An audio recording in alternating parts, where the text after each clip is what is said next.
So, you love gishes, or spell swords, right? Characters who bring both magic and martial prowess to the battlefield. But you also like playing support characters, maybe, or at least you're curious. Someone who can heal and buff their allies when they're not taking out their foes.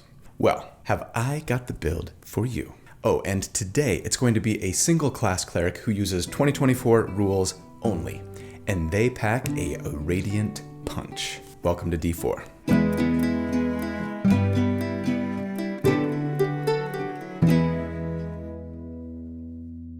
Hey everybody, so here at D4 every week I take a deep dive into character builds for my favorite role-playing games. I like to crunch numbers about them, I like to theory craft about them, not so that I can tell you the right way or the best way to play a character, but to explore one potential way to build a character in the hopes of creating something that's both really fun but also powerful to play. So if you also enjoy creating characters for your favorite role-playing games, or if you just enjoy theory crafting, or if you're looking for tips or ideas on how to build something that you're thinking about playing, then welcome home. This is where you belong, and I'm so glad you're here. So thanks for watching. My name's Colby. Right, so last week I put out a video that was largely an attempt to see if spellcaster damage really outscaled martial damage scaling into late game, right? And if so, just how egregious was it? Check out the results right up there if you missed it. In the end, I think I proved my point, kind of, but depending on a lot of factors, maybe the biggest one being how many combat encounters you are having in an adventuring day, right? But I was also, admittedly, pretty surprised to find out how close the two builds really were to one another when you stuck to the rules, the limitations that I gave myself. No multiclassing and no 5.24 content, or 5.5. Do we just go with 5.5? I don't know, people. I can't figure it out. You'd think that we would have landed on something collectively by now. Anyways, that fact made me appreciate more than ever just how good a job, actually, that Wizards of the Coast did with balancing things in 5.5. Fine, I'm calling it 5.5 today. I may change my mind on that later. I think it's pretty safe to say that generally, with fluctuation allowed based on subclass, right, the damage scaling for classes is better for martials than I thought if you're just using 2024 content and not multiclassing, and if you add in magic weapons, and if you're having more than a couple of combat encounters per day, right? The martials are probably generally keeping up or maybe even surpassing casters for single target damage, depending on the class, depending on the subclass.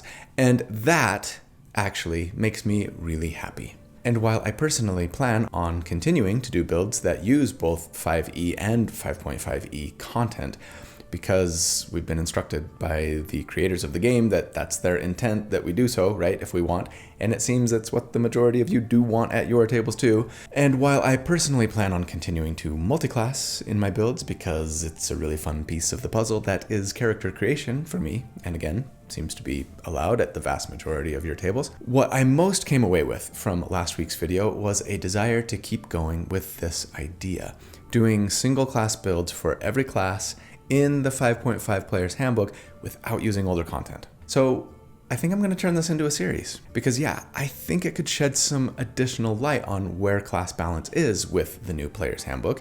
And frankly, it's a little more fun to do than I originally thought it would be. So let me lay out for you what my sort of guiding principles are going to be for this series of single class builds. I want to do two things. One, build a character who is really good at doing the things you'd expect that class to be good at doing. If we're going straight fighter, then you're going to expect to be really good at being a fairly tanky frontliner who puts out respectable, sustainable damage and brings some utility and protection capabilities to the fight, right? If you make a full bard, you want to be pretty good at just about everything, right? Utility, buffing allies, maybe throwing down some control or heals, etc., as well as some damage. Priority number one is be good at what the class is supposed to be good at. But then priority number two is going to be damage.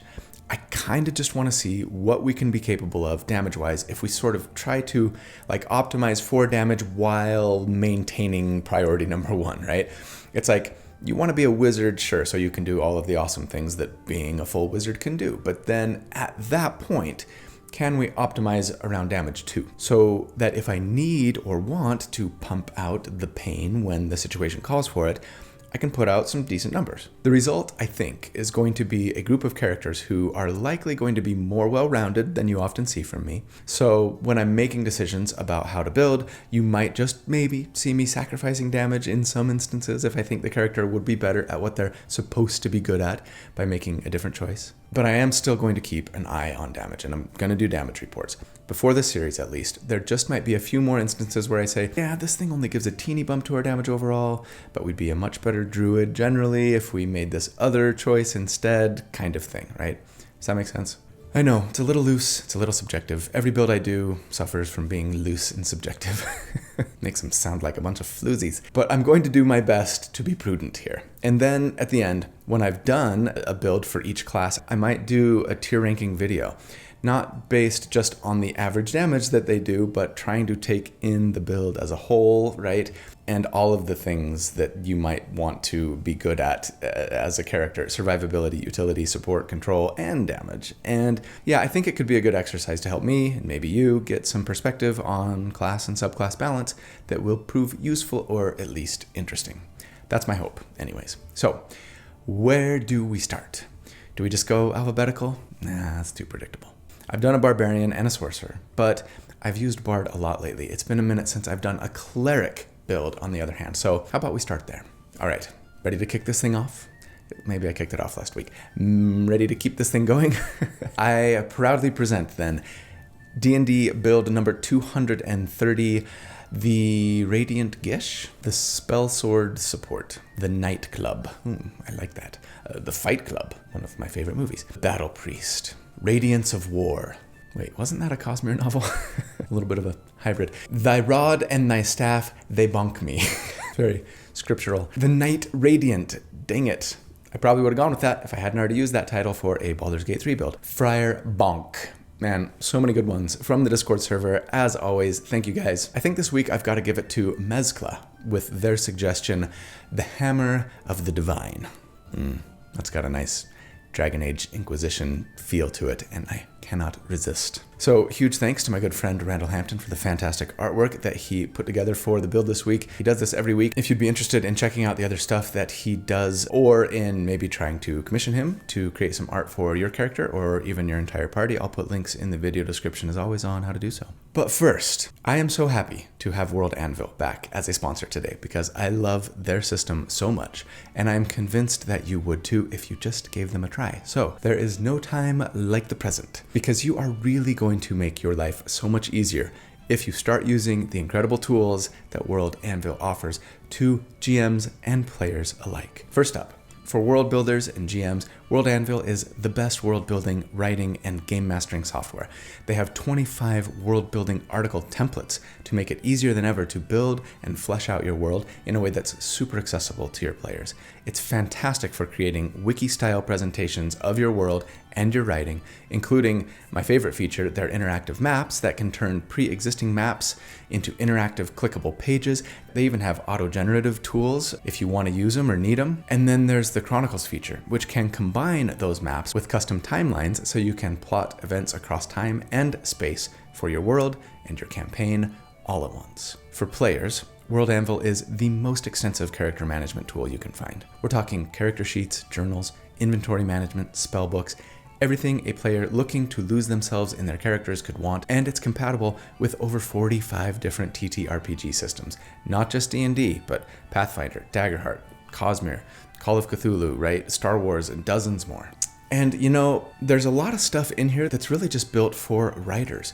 If you want to use World Anvil as a writing tool to help you with your novel or your series of short stories, you're going to find all the best tools in World Anvil to help you write, organize, and even present and publish rich settings with complex characters. So if you haven't yet, please go check out World Anvil. At the very least, sign up for a free account, test it out. When you do, I would really appreciate it if you would use this URL right here. I will put it in the video description in the pinned comment as always. That way they'll know I sent you. And you know, if you decide to get a yearly subscription, which I'm guessing you will, if you use the code D4 at checkout, you will save an amazing 51%. That's like better than 2 for the price of 1. Get your GM a subscription for Christmas and get yourself one too. All right, huge thanks to World Anvil for sponsoring the video. I genuinely, sincerely appreciate your guys' support. Okay, let's get back to the build. Okay, at level 1 for our starting and only class, we're going cleric. So when we think about clerics, what comes to mind? What is the stereotypical cleric good at doing? I'd say they are among the tankiest of the full casters, right? Wearing medium or potentially even heavy armor, probably a shield, and then being able to buff and heal their allies as good as or better than any other class in the game. Keeping allies on their feet in the fight, potentially buffing them with temporary hit points, other blessings, right? With, sure, a healthy heaping of righteous wrath dealt to the foes of their deity, especially to undead, sure, but also with some radiant retribution capacity. So, for the build today, I'm going to try and maintain the potential of all of that stuff while leaning in a little bit to that latter righteous retribution damage stuff as much as I can without sacrificing trying to be the best cleric I can be.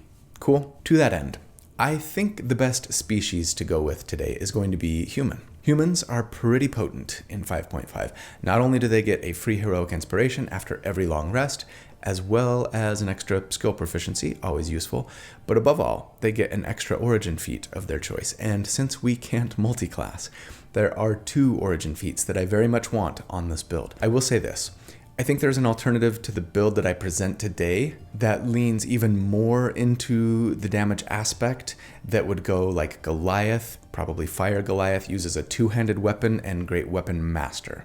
That build is going to do a little bit better damage in early levels especially, but it is a lot more mad multiple ability score dependent, and as a result I think makes for a worse prototypical cleric as it leaves our wisdom score floundering. But yeah, if you wanted to lean into damage a little bit more, especially in the early levels, I would consider taking that path instead of the one that we're going to go with.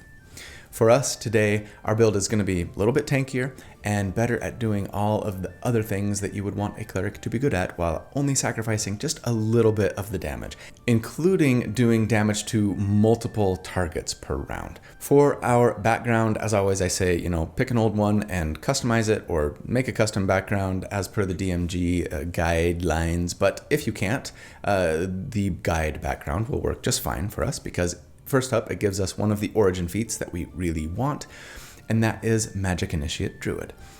The Magic Initiate feats are fantastic. They give us 2 cantrips and a first level spell from the class's spell list that we can cast once per day for free, but we get to choose what ability score counts as the casting stat for those spells. We can also use our spell slots to cast those spells otherwise if we have them. There's a lot of overlap between the cleric and druid spell list, right? But ones that we can't get as a cleric would be Thorn Whip for a nice get over here spell that does damage and pulls an enemy closer to you if you need them closer for whatever reason. And then more importantly for this build, Shillelagh. Shillelagh got a lot of love in 5.5. You still cast it as a bonus action. Man, I wish I could cast this as a reaction when I roll initiative. But then for the next minute, it turns a club or a quarterstaff that you're holding into a D8 weapon that can do force damage even if you want, and uses your spellcasting stat for the plus to hit and damage. It's a really great way to keep us sad, single ability score dependent so that we can focus on prioritizing wisdom overall and not sacrifice in the damage department while we're at it. It also lets us equip a shield, right? And be a little tankier. And yeah, Shillelagh scales now too, which is great. It does a D10 at level 5, a D12 at level 11, and 2D6 at level 17. As for the first level spell, I would grab Good Berry here, I think. It's a nice efficient heal. It heals 1 hit point per berry eaten, and you get 10 of them, right? But then each one can also feed somebody who eats it for an entire day so that you don't have to worry about rations. Particularly great. As for the other origin feat that I want to take as a human, right? We get a free one. I'm going to suggest 2. Either I'd go Lucky so that we can proficiency bonus times per day, have advantage on a d20 test of our choice, which we could use for an attack roll if we wanted, or Magic Initiate Wizard. Yeah, 2 Magic Initiate feats. No multiclassing sucks. But I would only go Magic Initiate Wizard if having a familiar at your table allows you to have advantage on your first attack on your turn, and if your DM doesn't generally make a habit of taking out your familiar with sadistic glee. Different tables handle familiars differently. Check out this short here to see my breakdown and take on it. But yeah, Magic Initiate Wizard would be great because it would let us grab even more spells, wizard spells now, but get to use our wisdom to cast them. In addition to Find Familiar, it could give us some nice utility cantrips. It could get us access to True Strike, which could be good if we wanted to make a weapon attack with our action and just use a cantrip, right? As opposed to using a spell slot for damage. I'm actually planning on exploring what using our spell slots for damage would look like. So I'm not going to worry too much about True Strike, but keep this in mind as an option. It would be great to have, especially for those of you who are having like more than 1 or 2 combat encounters per day. Regardless, above all, my biggest concern is that we have advantage on our first attack on our turn, so if you can get that via familiar, great, otherwise I'd go lucky. And sure, I guess I should mention that if you wanted to focus a little more on your defense rather than your offense, taking Magic Initiate Wizard and grabbing the shield spell instead of Find Familiar would be an amazing way to get your already solid AC a +5 bump when you really needed it, right? Anyways, for our ability scores, I'm going to assume that we go the point buy method as always and say, let's start with a 15 wisdom, take a +2 there, a 15 constitution and a +1, and then a 14 dexterity, which will be nice for our AC, our initiative, our saving throws. As for starting equipment, I'm going to say let's grab some scale mail armor, a shield, and then a quarterstaff or a club so that we can benefit from Shillelagh, right? The spell only works on a quarterstaff or a club. And yeah, we're just going medium armor today since even though we do get to pick a divine order now, and could potentially have heavy armor proficiency, we don't have the strength score to wear heavy armor without suffering a movement penalty. So I'm going to take the thaumaturge option instead here, which gives us an extra cleric cantrip, very nice, and then lets us add a wisdom modifier to our arcana or religion checks, which I appreciate. Always felt weird to have a bad religion check on my cleric, right? But yeah, if you were going to go the two-handed Great Weapon Master route on this build, you'd be strength-based, and then yeah, having heavy armor and martial weapon proficiency here would be awesome. Anyways, we also get cleric spells, of course, at this level, and I would just say go for the usuals here. Guidance is a nice utility spell to add a d4 to skill checks. Toll the Dead is a decent damage single target cantrip. Healing Word and Cure Wounds, of course, and I think I'd probably pack both on a cleric, honestly, at least eventually. A bonus action heal from range with Healing Word is great, but Cure Wounds got a solid buff in 5.5 and heals for quite a bit now, so I like having both options. Command is some decent control. I'd consider grabbing Inflict Wounds, at least at some point, though it did get nerfed in 5.5. More on that in a minute. Bane is a really solid debuff option, and Bless is still one of the best buff spells in the game, so yeah, have fun. You know who casts Bless on me every single day? My channel members and patrons. Quick shout out to you guys. You are the best. Thank you so much for your support. You make this channel possible. If you're not a channel member or a patron, I'd love it if you just consider joining. There's a button down there. It says join. You click on it or check the Patreon link in the description. It'll tell you about the perks that you can get by supporting in this way. Those include access to the library of write-ups that I do for all of my builds, so that you can recreate them yourself a little more easily, quickly, without having to take notes or rewatch the video. Access to the Discord server, and access to the live monthly Q&A hangout sessions that we do. I give all of these perks to all of my channel members if they just sign up at the silver level or higher, which is like $2 a month. I just ask that you pay what you think it's worth and what you think you can afford. But if you don't think it's worth even that, don't feel like you can afford it, that's okay. Watching, liking, subscribing, telling your friends, these are all great ways to support the channel. So thanks for doing those things too.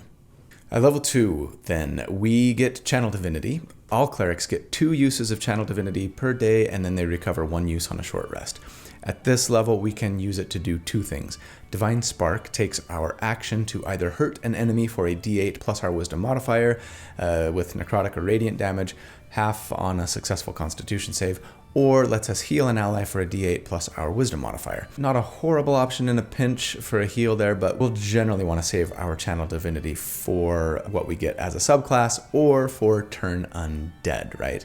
Which is the other option that we get at this level, and I certainly hope that you get to Turn Undead once in a while, since it lets us force all undead within 30 feet of us to make a wisdom save or be frightened and incapacitated and have to run away from us on their turn for a minute or until they take damage, and that's just a lot of fun to do against a horde of skeletons once in a while, right? All right, at level 3, we get our subclass, and yeah, I think if you're trying to be a damage-focused cleric for single target damage at least, your best bet is probably to go with the war domain. Light clerics excel at multi-target AoE damage, but I'm really interested in trying to build a single target damage dealing cleric, or at least one who does as much single target damage as possible, considering the limitations that clerics have and considering their spell list.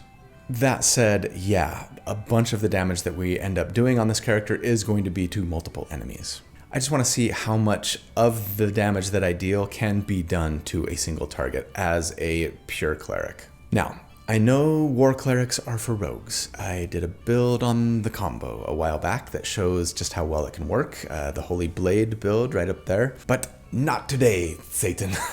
No multiclassing. Only cleric, all day. And so, as a war cleric, we get a couple of nice features. Guided Strike says that when we or someone else within 30 feet of us misses with an attack roll, it doesn't have to be a weapon attack, we can use our Channel Divinity to add a flat 10 to that attack roll, likely causing it to hit. A flat 10 is huge, and I love that we can use it on an ally as well. Though, if we do, we need to spend our reaction to do so, right? Not if we're using it on ourselves though, and when I crunch numbers, of course, that's what I'm going to assume.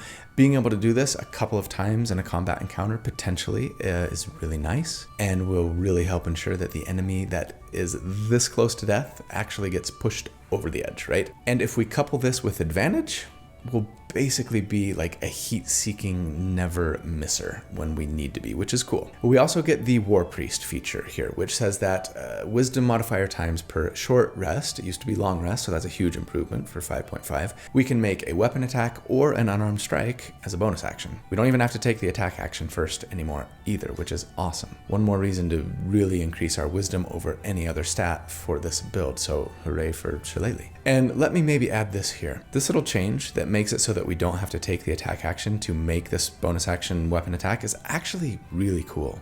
Not just mechanically, but I don't know. I love Gishes, right? Spell swords, but oftentimes they can feel like characters who just make weapon attacks, maybe enhanced by their spells. Decoupling War Priest from the attack action makes this character feel like it's getting the spell put back into spell sword, you know? Or maybe spell club in our case, I guess. I love the idea of casting a powerful offensive damaging spell and making a weapon attack on the same turn consistently. It just really leans into that swords and sorcery feel, or swords and divine spell power feel. I don't know, whatever. It's awesome. I love it. We also get second level spells here, and war clerics get Guiding Bolt, Magic Weapon, Shield of Faith, and Spiritual Weapon, all for free. That's a nice little list, except for Spiritual Weapon. It got nerfed so hard in 5.5, since it requires concentration now. It didn't used to, right? Let's talk about actually Guiding Bolt here for a minute instead. It does a respectable 4d6 radiant damage against a target if you land your attack with it, right? It's an attack roll. And if you hit, it gives the next attack against that target advantage. The scaling on it isn't spectacular. It's just 1d6 more for every level that you upcast it. But if we've got spell slots available, it's out damaging any cantrip we could be casting. And even, yeah, the unfortunately nerfed Inflict Wounds, which went from 3d10 to 2d10. The scaling on Inflict Wounds is better though, right? So if you're really going all out and upcasting for damage, Inflict Wounds potentially passes Guiding Bolt at the 3rd level and higher, though it is melee, not ranged, and it doesn't have the nice advantage on the next attack rider. We might make use of both, surprisingly. We'll see. Other than those spells though, I'd again go for the usual suspects here. Aid to heal and increase the max hit points of 3 party members with some nice scaling on upcast. Augury is a solid utility to help predict the future a little bit. Blindness, Deafness can really hamper enemies. Hold Person is fantastic single target humanoid control. Lesser Restoration's a great little cure-all. Prayer of Healing is incredible now and a must-have, I think, as it both heals and gives a free short rest in just 10 minutes instead of an hour. Better than Catnap and only 2nd level. Silence is great for shutting down casters. Warding Bond is the best tanking spell in game if you really want to sacrifice some of your own health and survivability to bolster a squishier ally. Good luck choosing. plenty of great options. At level 4, we get our first general feat, and I think that in the interest of holding on to concentration, whether for Bless or for something else that we're going to start doing here in a minute, let's grab Warcaster. No Constitution saving throw proficiency for clerics and no fighter dip on this build, so yeah, we want to protect that concentration as best we can, and this gives us advantage on our concentration checks, plus raises our wisdom to 18, and hey, being able to cast spells with our hands full and as an opportunity attack is great. Now we can cure wounds on our allies as they run past us, right? Right? Please see here for more details. Don't get mad at me, it's not my fault. At level 5, we get Seer Undead, and this just adds a damage rider to turn undead, which is great. It's a number of d8s equal to our wisdom modifier, and 4d8 radiant damage can straight up kill some undead, especially if they have Radiance vulnerability, right? Kaboom. But then we get a 3rd level cleric spells, and I'd consider Aura of Vitality for some fantastic healing, very efficient, especially good out of combat, I think. Daylight is nice when you need it. Dispel Magic is a great way to counter some nasty magic effects. Mass Healing Word is our first multi-target heal available that you can use in combat anyways in case multiple enemies are going down. Remove Curse is one of those you don't often need it, but when you do, you really do kind of spells. And of course, Revivify in case you can't quite keep an ally on their feet. No cleric should leave home without that one either, I don't think. But I want to actually focus on the War Cleric's free spells here. Crusader's Mantle is typically only available to Paladins, and I mean, it's not the greatest spell in the world, but in the right party, it's pretty nice. It requires concentration, and then just adds a d4 of damage to every weapon or unarmed attack that allies within 30 feet of you make. So yeah, if you've got a monk or a barbarian, and like yourself, you could be adding 7 or 8 more d4s of damage every round with this spell, and that's not bad. Depending on your companions, depending on the AC of the enemy, you might be better off with Bless anyways, right?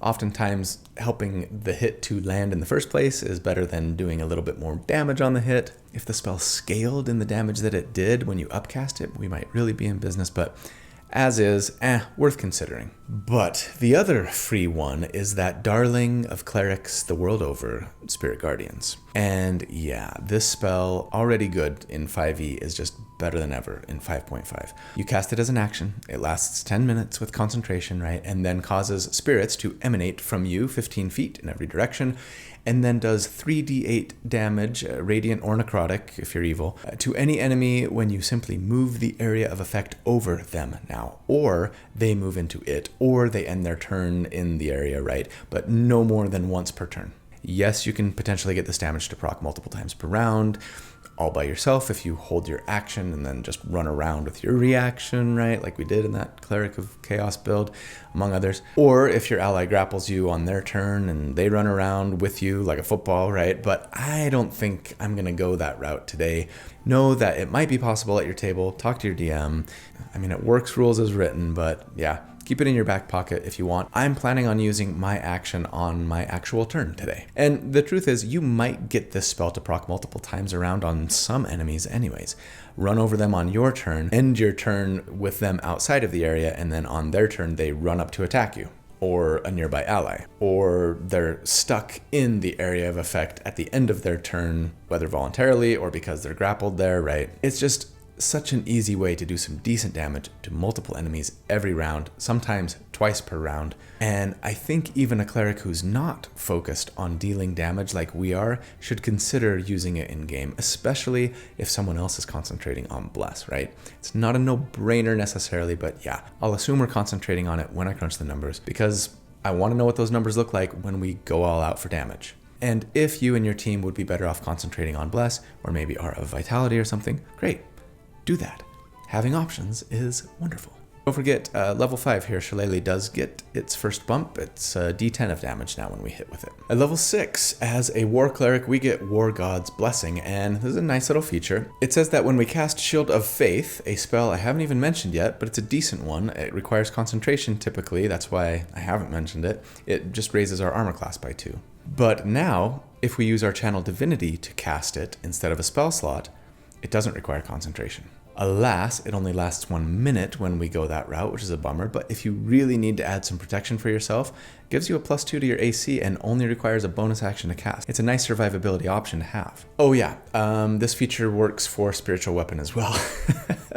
And sure, removing concentration from it so that it's back to the 2014 version, right, actually does make it worth considering, I think, though I would only plan on doing it if I were out of my War Priest charges, because we're going to get more mileage out of our own like Shillelagh infused attack with our bonus action than we would just a second level casting of Spiritual Weapon. That said, something to consider, it does cost us a bonus action to get Shillelagh going, right? And so if you had uses of your Channel Divinity to spare, you might want to consider using it to cast Spiritual Weapon right on round 1, because it can do damage the same round that you cast it, right? It just makes it feel a little less setup-y on that opening round, which is nice, but I just don't think it's worth using a Channel Divinity. I'd rather preserve that to be able to add 10 to a hit on a miss, right? And with the Spiritual Weapon only being able to move 20 feet, a lot of times I've just found in game that that isn't quite enough to like get over to the next enemy, whereas our 30 feet of movement would. So I don't know, it's worth considering. I just think generally speaking we're going to be better off with Shillelagh, especially because it does scale better, right? You're not going to be able to use this feature to upcast Spiritual Weapon unless you get a pass from your DM, and there's a decent chance that we could be getting like a magical club, and at that point it's definitely no comparison. Don't forget, we do get another use of Channel Divinity per long rest at this level as well, which means that we could potentially use it 3 times in a combat encounter now to add 10 to a hit on an attack that misses, right? Very nice. Okay, at level 6, it is time for our first damage report. So let's talk about what combat would potentially look like for us here if we decided that for this encounter, for whatever reason, we needed to go all out on damage. On round 1, we'd get Shillelagh going with our bonus action and then cast Spirit Guardians with our action, probably move around the battlefield in order to try and get as many enemies as possible in the area of effect, right? I'm going to assume, like I always do when I use this spell, that we're hitting 3 enemies with it, meaning that, yeah, this isn't solely a single target damage build. It's going to be a mostly single target damage dealer, at least for the first several levels, with a little bit of extra damage to a couple of other enemies. That'll change as we go. But anyways, some classes just aren't really built for single target damage, right? And the Cleric is one of them. But Spirit Guardians is such a strong spell that not making use of it would be a little silly if we were truly focusing on hurting our enemies, and ignoring the fact that it can easily do damage to multiple enemies every round seems a little obtuse. Anyways, on rounds 2 through 4, we would move around to hit with Spirit Guardians again, and then cast Guiding Bolt at our enemy with our action. Yeah, the damage is slightly less than Inflict Wounds if we're upcasting it at the 3rd level here. Not saying you should. That seems a little crazy, I know, but I'm still exploring what's possible here, even if I'm building to be a good Cleric first and foremost. But yeah, slightly less damage than Inflict Wounds, but the advantage on your next hit makes it worth it, I think, because I'm assuming we're using a luck point or our familiar for advantage on the Guiding Bolt attack, and this would then, if it hits, grant us advantage on our bonus action War Priest Shillelagh attack we'd make afterwards, right? And that's just some really great synergy and really helps our average damage numbers against those middling and higher enemy ACs especially. And for that reason, I would save my Channel Divinity to give myself a plus 10 to hit on that Guiding Bolt, but not on the bonus action attack. The Guiding Bolt hits harder and is more important for us to land, especially since we're dropping a more expensive resource on it, right? So yeah, 3rd level Guiding Bolt on rounds 2 and 3, crazy, I know, and a 2nd level one on round 4. Let's just see where that puts us if we average the damage over 4 rounds, if we assume that we're hitting 3 enemies every round with Spirit Guardians, who have a 50% chance to save and take half damage, right?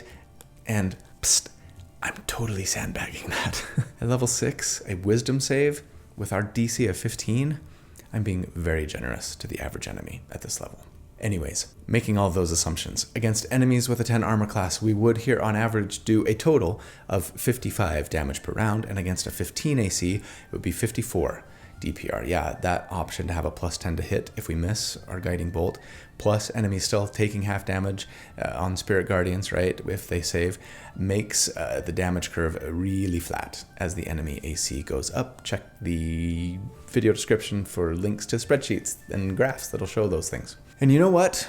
This damage is actually a lot better than I thought it would be. Now, sure, we're draining resources quickly, but you could always fall back on cantrips during a cleanup phase, or maybe use lower level spell slots for Guiding Bolt and take not much of a hit to the numbers. And sure, a decent chunk of this damage is to secondary targets, but most of it is to a single enemy. Call it, 30 plus. So while we're doing less damage to our primary target than either the Barbarian or the Sorcerer from last week, right? We are outpacing both for total damage. And that's not nothing. Compared to other multi-target damage builds that I've done to date for 5.5, we are near the bottom of the pack at this level, but not dead last. And hey, full cleric here, without access to 5e stuff, with incredible support capabilities and loads of durability. I'm not feeling bad about where we are at all. Let's keep going. At level 7, we get Blessed Strikes, which says that we can choose either Divine Strike, which gives us an extra d8 of necrotic or radiant damage when we hit with a weapon attack once on our turn, or Potent Spellcasting that lets us add our Wisdom modifier to the damage we deal with a cleric cantrip. We'll go with Divine Strike, but I can feel a soapbox moment coming on, and I don't know if I can stop it. Okay, humor me for a minute here. I've got a bit of a beef. In D&D 5e and 5.5e, the hardest hitting characters almost always follow the same formula, and it's this. Find ways to add damage to every attack that you do, and then make lots of attacks. Characters who can make lots of attacks and add damage to every hit, whether via weapons or via a spell like Eldritch Blast or Scorching Ray, pretty much always outpace characters who can't do both of those things. And I would love to see a little more variety in our options here. No cleric, not even war clerics like we're building today, get extra attack, and frankly, it kind of surprises me. You'd think that the most martial cleric subclass, at least, would have a bit more martial prowess, no? Typically, I might try to multi-class to get them extra attack, but no, that would break my single class rule that I've self-imposed for this build. And besides, 5 levels in another class is just a massive investment if what you want most is to be a gishy spellsword cleric. And I very much want that. But you know what I would love to see even more than extra attack on my war cleric? Something that let me hit a lot harder on just a single attack. Let's get some variety in how to build for solid single target damage maybe. And sure, there are plenty of things in game, feats, class and subclass features, etc., that will add damage to just a single attack that a character makes. And yes, I've got the One Hit Wonder 2.0 on my to-do list. Things like this Blessed Strike feature, right? Or the Hunter's Colossus Slayer, and even in 5.5 at least, the Paladin's Divine Smite. But the thing is, even the Rogue's sneak attack damage just doesn't keep up in scaling with a character who can make multiple attacks on their turn and add damage to each hit. I would love to see some things in the game that do more than just add like a single die of damage to one attack and then they don't scale at all, or maybe scale up too slowly to keep up with the lots of attacks route. Something maybe like 5.5's original version of Conjure Minor Elementals might actually do the trick here. Yeah, the scaling was originally like out of control, right? But only if you could apply it to every hit. What if we got like a 3rd level spell that added, say, 2d8 damage to just one attack every round, required concentration, maybe it limited you to only being able to make one attack per round, even if you could make more, right? But yeah, this buff lasts for a minute and scales by 2d8 every level that you upcast it, and like maybe it's only available to clerics, druids, and sorcerers, none of whom have an extra attack subclass. I'm just spitballing here, but yeah, I'd love to see more options for building single target damage dealers who didn't have to follow the add damage to every attack and make lots of attacks formula. Okay, that's my soapbox moment. Let's move on. We also get 4th level cleric spells at this level, and war clerics get Fire Shield and Freedom of Movement for free, both decent spells when you can make use of them. But beyond that, I'd consider Aura of Life. It requires concentration, it doesn't put out the healing capacity of something like Aura of Vitality, but it is a huge 30-foot aura around you that gives necrotic resistance, prohibits your hit point maximum from being reduced, and then, best of all, if an ally starts their turn in the aura with 0 hit points, they get 1 hit point at the beginning of their turn, meaning they stop dying, they can get on their feet and take their turn.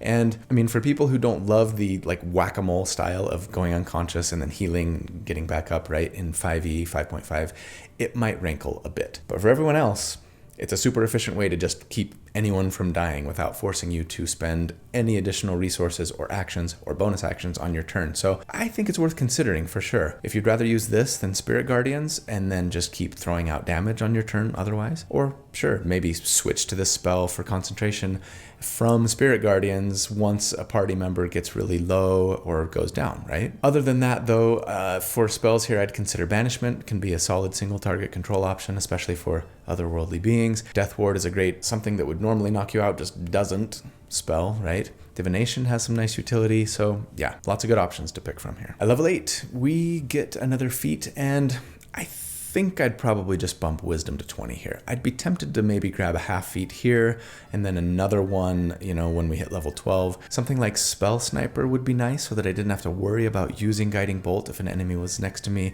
or behind cover, right? But I do feel like if I'm in melee, we could just switch to Inflict Wounds, right? And sure, something else later, like at level 12, like Fey Touched would be nice to get a free Misty Step, and another spell we don't usually have access to, maybe Hex. But since we're only making a couple of attacks per round and need our bonus action for the second, yeah, not all that alluring.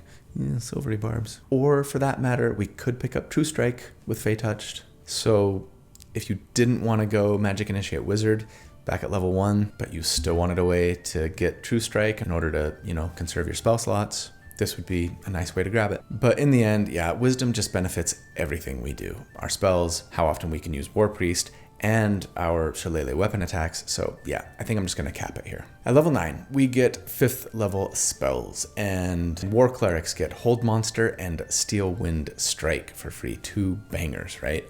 Hold Monster for paralysis against anything, super awesome, and Steel Wind Strike for some really fun multi-target burst and teleportation. Other than that, while there are plenty worth considering, Commune for some nice utility, Flame Strike's a pretty solid burst damage option, Greater Restoration is the best cure-all we can get, Mass Cure Wounds is a better multi-target heal than Mass Healing Word, and Raise Dead is nice to have in case of emergency when you couldn't resurrect your fallen ally within the 1 minute time limit of Revivify, right? The 2 that I'll make special mention of here are Summon Celestial and Hallow. Summon Celestial is worth considering using your concentration on if you're up against just a single big bad, or maybe 2. Because Spirit Guardians would do 5d8 per enemy if we upcast it right now, about 23 on average, and Summon Celestial summons a spirit who can do a little healing and then make a couple of attacks every turn that can do 4d6 plus 14 total, or 28 on average. So less total damage if we're factoring in multiple enemies, but more against a single target, right? And that gap will increase if we can upcast the spell to 6th level, so they get 3 attacks. I'd say worth keeping in your back pocket, potentially. Maybe just for a boss fight, if nothing else. As for Hallow, let's actually talk about that next level. Give me a sec. For now, it's time for our next damage report. Since last check, we have increased our Spirit Guardian damage by 2d8 per enemy hit if we upcast it to the 5th level, but I don't think we should do that. I think we should cast it at the 4th level and use our 5th level spell slot now for Flame Strike or Steel Wind Strike on round 2 instead. Flame Strike does 10d6 damage in a 10-foot radius. It's not huge, but if you can get 3 enemies in the area, the total average damage for a 4-round combat encounter will be better than using that slot for Spirit Guardians. And burst damage is nice, right? Plus, enemies still take half damage on a failed dex save. The best thing about Flame Strike, the scaling is 2d6 per level up cast. It's very nice, right? It's a d6 of fire and a d6 of radiant. If you can't get 3 enemies in the area though, it's only a 10-foot radius, right? So like 20 feet total. Or if you've got more than like 3 enemies on the battlefield for that matter and they're spread out, then Steel Wind Strike is the winner for that 5th level spell slot, since it can do 6d10 damage to each enemy up to 6 enemies. And it lets you teleport next to one of them at the end for like strategic Spirit Guardians positioning purposes. Rounds 3 and 4 then would be casting Guiding Bolt, should we be so foolish as to use 4th level spell slots for it to hit for 7d6 each. Or, sure, if we were using Inflict Wounds, it would be 5d10, which is better, but since Guiding Bolt gives us free advantage on our bonus action War Priest attack, the average damage is fairly comparable. So I'd say use the Bolt if you can attack first, then run up and take a swing, use Inflict Wounds if you're already in melee. Or sure, save your spell slots and just cast Toll the Dead here with your action for 2d12 damage instead. Anyways, we've also, since last check, capped our Wisdom modifier and added a nice little 1d8 of extra damage to our first attack, and then of course picked up lots of great support and utility options as well. But Assuming that we're just blowing everything to go all out in a single combat encounter, averaged over 4 rounds against enemies with a 10 AC, we would now do 87 damage per round on average, and against a 16 AC, it would be 87 DPR. Yeah, with most of our damage coming from Spirit Guardians and most of the rest coming from Flame Strike, and me just assuming a 50% chance to save for all enemies, and by allowing for a plus 10 to hit from Divine Intervention if we need it on our Shillelagh attacks or for Guiding Bolt, like on rounds 3 and 4, right? The needle is only moving a fraction of a point until very high enemy AC. And yeah, though we're still using our bonus action to focus a little extra damage on a single enemy, and we're getting a couple of guiding bolts off maybe later in the fight, most of our damage now is being split evenly to 3 enemies. Solid numbers for total damage, but compared to other multi-target damage dealers that I've done to date, it keeps us in about the same place, bottom half of the charts.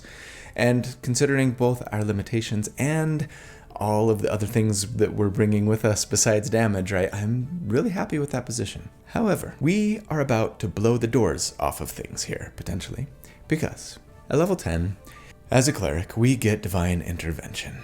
And this warrants some discussion. For those who don't know, in 5.5, Divine Intervention was changed to simply allow you to cast any cleric spell of 5th level or lower as an action, so long as the casting time isn't normally a reaction. This would, rules as written, let you cast the Hallow spell, a spell that normally takes 24 hours to cast, as an action. This could potentially let you give your enemies vulnerability to a damage type of your choice in a 60-foot radius area, doubling the damage they take from, theoretically, most or all of the damage that your team is putting out if they were to build around it, right? My concern is this might be a little overpowered. A lot of other content creators have put out videos about this. I know a lot of people don't allow it at their tables despite it being rules as written, but I will say there are some tempering factors here. First of all, you have to choose one damage type, right? It's unlikely that your entire team has built around this spell so that everyone can just do double damage now, though it's possible. Second,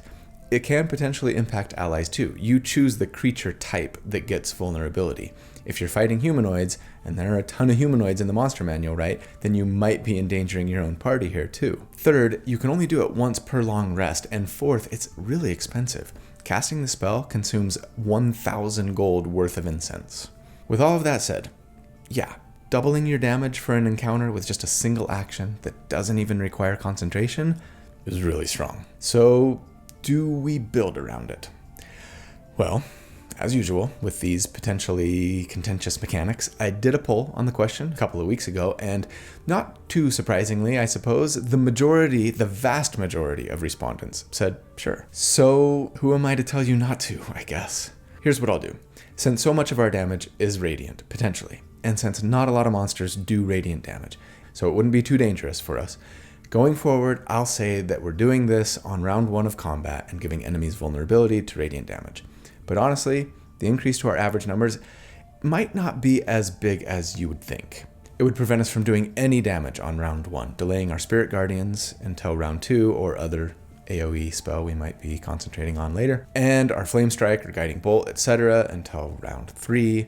Oh, and by the way, half of Flame Strike's damage is radiant. One more reason to consider using it for AoE purposes, right? But you might be better off just laying down some damage on round 1 and not worrying about it so much. Now, if your team can build around this, and maybe in that case you're picking a different damage type that's a little more ubiquitous for more characters, then it could be significantly better. But let's just see what would happen for us if we did use this just to benefit our own numbers. Maybe that'll help you decide if it's something you actually want to allow or not at your table. Okay, at level 11, we get 6th level spells, and I think as a cleric you'll want to consider Hero's Feast for one of the best party-wide buffs in game, or Heal for a break glass in case of emergency, whopping 70 points of healing, plus curing some bad conditions, right? Don't forget that Summon Celestial would make 3 attacks now, and that damage is radiant, but Spirit Guardians can do radiant damage too, and more total damage when considering multiple enemies. You choose. Don't forget, Shillelagh does scale up to a D12 now when we make our bonk with our bonus action. It's too bad that it only lets us choose force damage instead of radiant as an option. We probably don't need any more damage from Hallow. Anyways, at level 12, we get another feat, and I think at this point, if we didn't take a Wisdom half feat last time, right, I'd just be looking to increase Constitution. I'd probably take Resilient Con here to bump Constitution to 17 and give us proficiency on our Constitution saves. So much of our total damage is coming from a concentration spell, right, that this definitely would be worth considering taking even back at level 8. Though we took Warcaster at 4. Don't be afraid to go that route. Delaying our Wisdom cap until this level wouldn't have a massive impact on our damage or healing numbers for that matter. At level 13, we get 7th level spells, and while Power Word Fortify is incredible to give a whopping 120 temporary hit points that we can split up amongst our allies, or even just give all of it to a single ally, right? And Regenerate is a nice way to do little healing now, and then 1 more hit point at the start of an ally's turn every round for an hour, concentration free, getting back to the whole whack-a-mole thing, right? I think we probably gotta prioritize Conjure Celestial here. Chris, Treant Monk, put out a video on this spell a while back, and in short, it's a fantastic spell. Especially, I think, for what we are trying to build here, which is someone who is really good at Cleric and puts out some solid damage too. Conjure Celestial takes our action and concentration and then creates a 10-foot radius, 40-foot high cylinder that can affect every creature who moves into it, or has this moved over them, or ends their turn there. Same wording as Spirit Guardians, right? But you choose to either heal the creature by 4d12 plus your Wisdom modifier, not bad, or deal 6d12 radiant damage to them. Yes, radiant, and it's half on a dex save. It scales by a d12 when upcast, both for the healing and the damage, and can be moved when you move on your turn up to 30 feet. So, okay. At this level, Spirit Guardians would do 7d8 damage if upcast. This is more than that in damage, and arguably is just as easy to impact enemies with, though it is a smaller radius, so depends on the battlefield. Might be easier actually if the enemies were far away from you, right? Since Spirit Guardians just is like an emanation. And the spell can also heal all of your friends. It's so good. And I'm totally going to be concentrating on it when I do my next damage report, which is right now. Okay, since last check, we have swapped our concentration for Conjure Celestial. Increased our Flame Strike to be able to cast 1 at 6th level, and then on round 4, we can cast it at 5th level, right? We've seen a little bump to Shillelagh, and perhaps above all, given our enemies vulnerability to radiant damage, though it slows our damage output down by a whole round. But against enemies with a 10 armor class here, we would now on average do 211 DPR, and against a 17 AC, 211 DPR. And that's a lot of damage, and a massive jump since last check, almost triple, right? Compared to other multi-target damage dealers that I've done to date, it moves us almost to the very top of the pile, putting us just slightly under that Master Blaster. But getting to this level of damage costs us 1,000 gold every time we action cast Hallow, and it can only be done once per day. For those curious, if we didn't use Hallow here, it's about 40 points of damage less per round on average, so call it 20%. But of course, putting out a bunch of damage on round 1 instead of waiting to start hurting things until round 2 might be the better tactical decision, rather than doing more damage total, but not until later, right? To say nothing of saving 1,000 gold. So yeah, you decide if the instant Hallow is overpowered.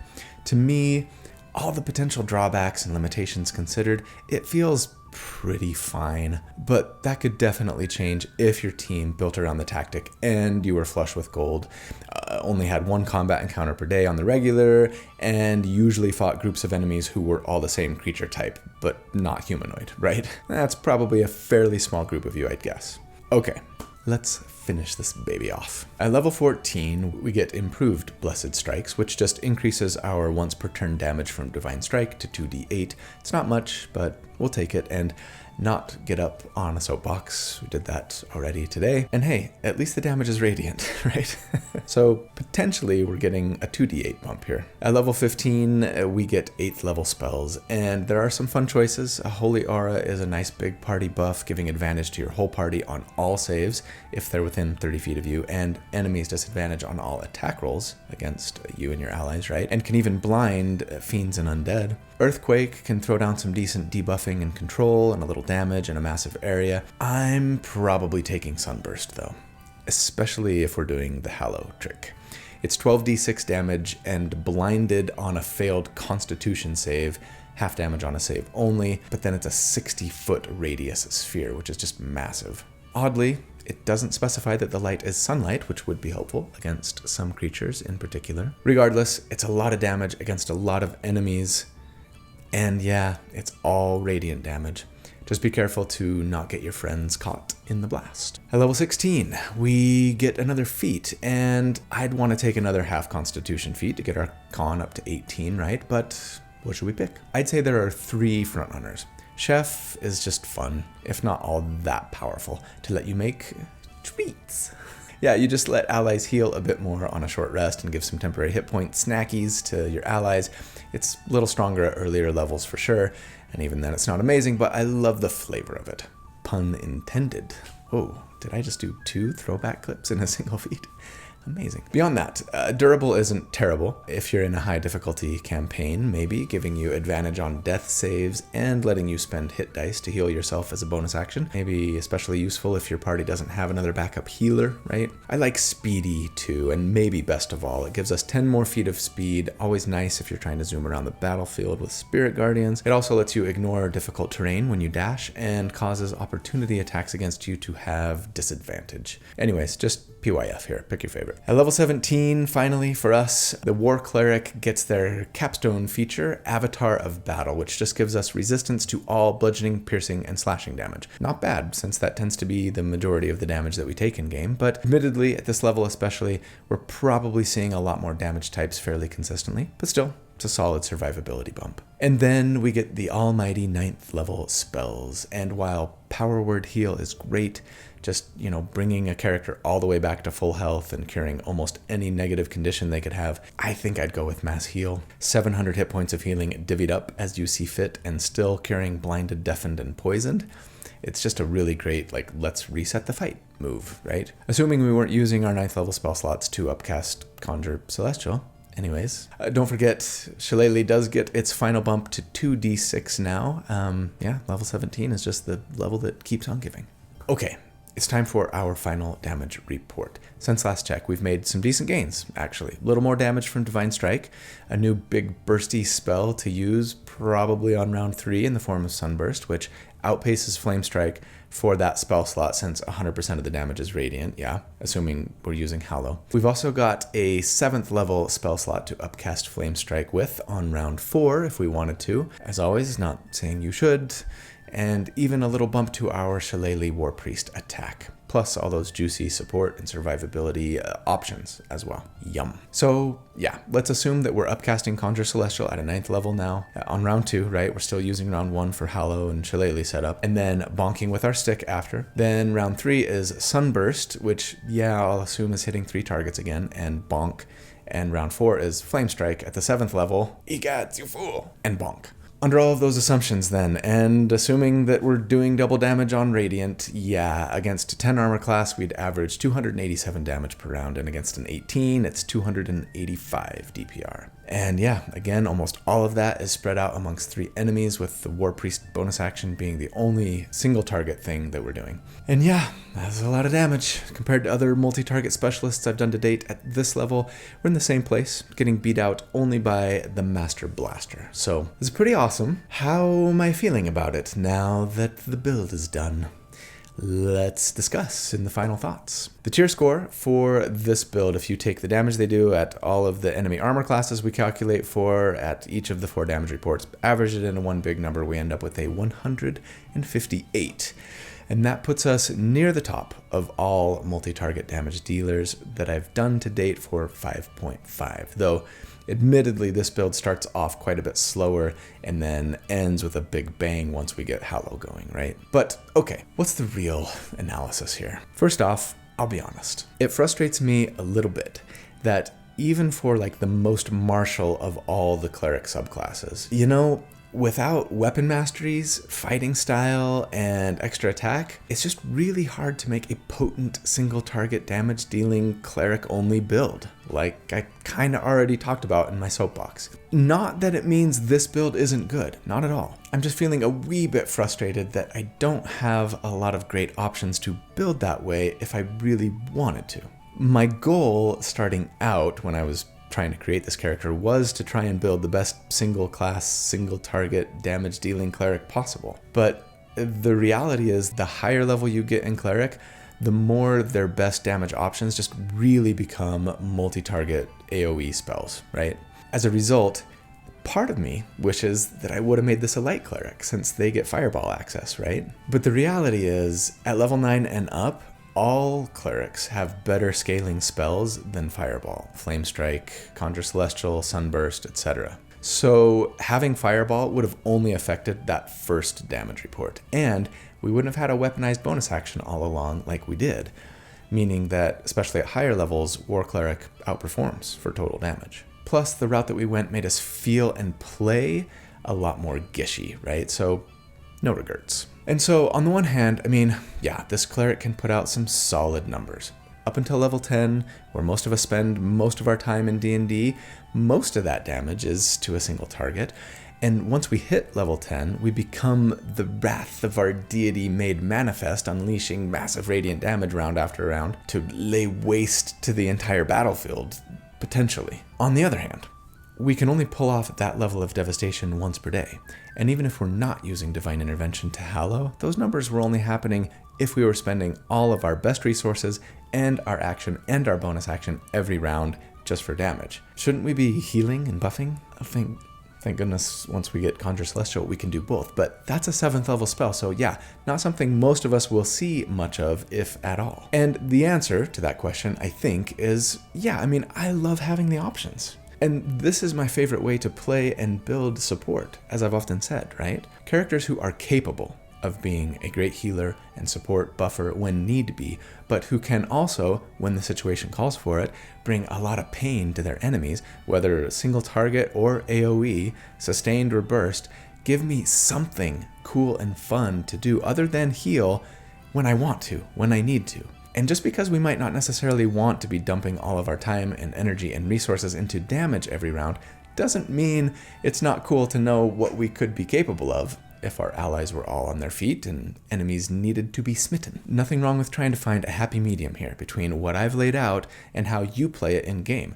Maybe you're only using your mid-tier spell slots for damage, saving some of your best ones for big heals in case of emergency. Maybe you throw out a low-level healing word with your bonus action every other round if an ally is going unconscious, right? Instead of using it for a War Priest attack. I think the versatility here is the strongest aspect of this character. And if I were to play a single class cleric in 5.5, I'm pretty sure it would be this one. So that's the build for the week. I hope you enjoyed it. I hope you know that I love you. Thank you so much, you guys, for all that you do for me, for the channel. You are the best. I hope you have a great day and a fantastic week. And if you don't, please, please, please hang in there. Don't give up. I hope that you'll do good and that you'll be kind and that I see you again very, very soon. But until then, take care. Bye.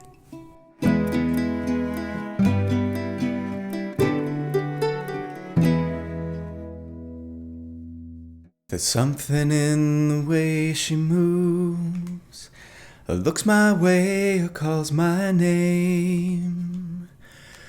Well, it seems to leave this troubled world behind. And I feel fine any time that she's around me now. She's around me now, almost all the time. And if I'm well, you can tell that she's been with me now. She's been with me now. Quite a long, long time. Yes, and I feel fine. I